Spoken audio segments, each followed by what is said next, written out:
Әлемде бар деуге келмейтін, бірақ мифтік жаратылыс ретінде айтылатын кейіпкерлер көп. Мистикалық әңгімелердің басым бөлігі мифтік кейіпкердің өмірде бар екендігін айқындауға құрылады. Қазақ халқында таусоғар, желаяқ, жезтырнақ, мыстан секілді ертегілерде көп кездесетін кейіпкерлер көп. Дүниежүзілік мистикада көп кездесетін қорқынышты фильм арқауына айналған кейіпкерлер жайлы әңгіме өрбітсек.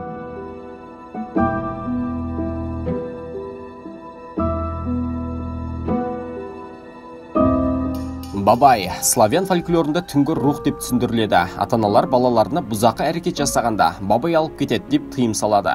Бабайдың түр-келбеті жайлы нақты анықтама жоқ. Десекте славян фольклорындағы қарт, дорбасы бар шал кейпінде бейнелейді. Себебі тілазар баланы бабай дорбасын салып кетеді деген ата-аналардың қаруына айналған тұжырым.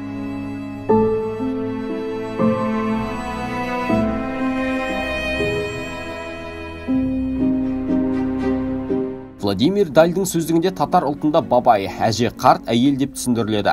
Ал Новороссийск, Оренбург аймағындағы диалектіде ата қарт шал мағынасында қолданылады.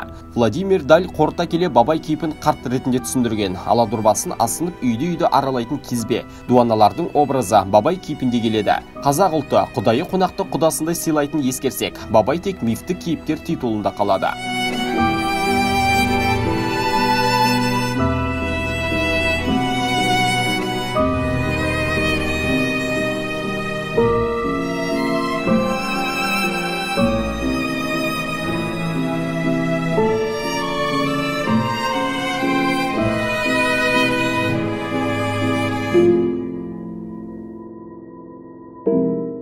Үй иесі, рух жын ретінде емес, үйде байқалмай тіршілік ететін жаратылыс иесі. Олар да өзіндік мінезге ие. Әр үйде адамдардан тыс байқалмай тіршілік ететін үй иесі, немесе домовой жайлы мистикалық шығармалар жиі жазылады.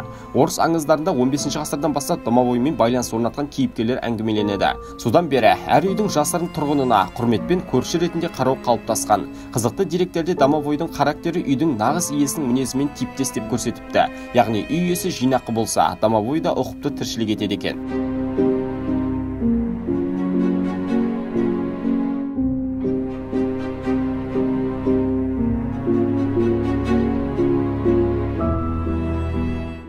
Эльфтер орманның мейірімді рухы ретінде Еуропа халықтарының ертегісіне жиі көрініс береді. Қазірде мультфильмдерде жиі эльф кейіпкерлер бас көрсетеді. Бірнеше ғасыр бұрын шотландиялық монастырден бойы кіші, тілі түсініксіз адамға қатты ұқсас жаратылыс иесі табылады.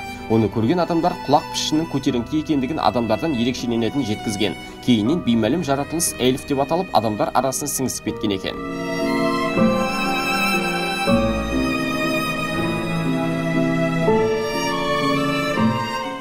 Медицинада Уильям синдромына шалдыққандарды эльф деп атау үрдіс алған. Себебі олардың бойы кіші, терісі нәзік келетіні ортақ сипат.